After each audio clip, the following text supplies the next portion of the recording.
Kasi nahiya ko to sa ano ko sa school. Huwag ka. Ay, sige, tapon mo. Ay, si Oyo. Ay, ito po si Oyo.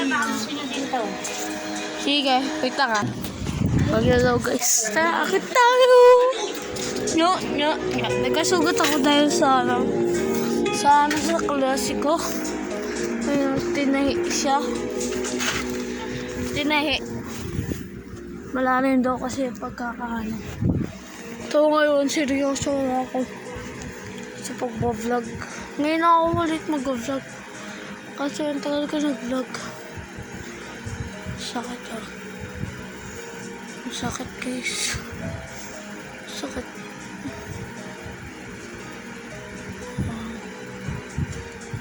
Tatanggal.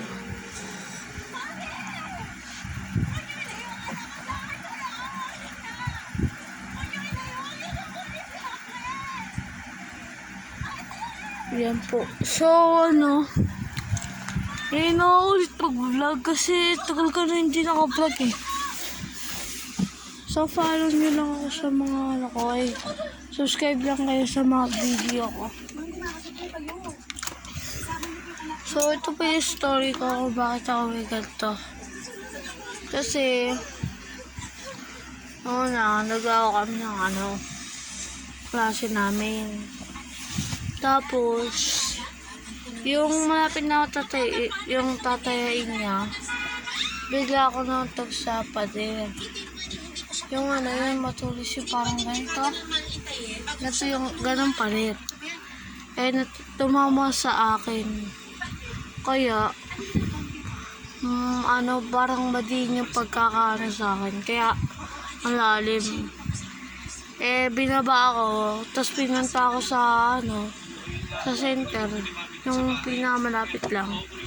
Tapos, sabi ng doktor, tatahiin daw to. Tapos, nilaga muna na ako yung tape, saka yung betadine na bibulak.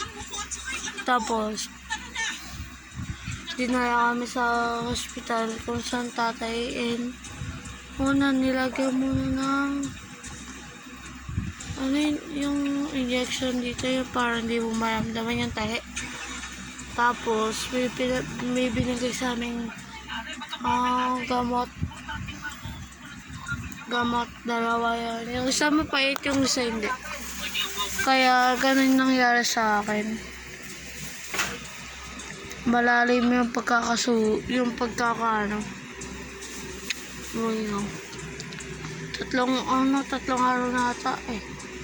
Yung Wednesday ito nangyari. So, yung Wednesday ito, masakit ka eh.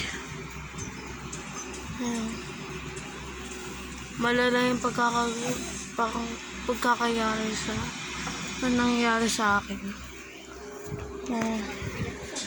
Kaya, mas malaki.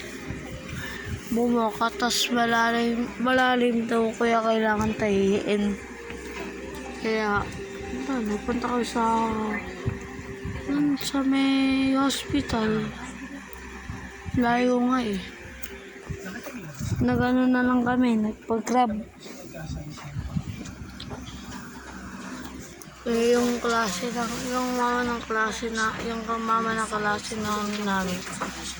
Pero pinagalitan.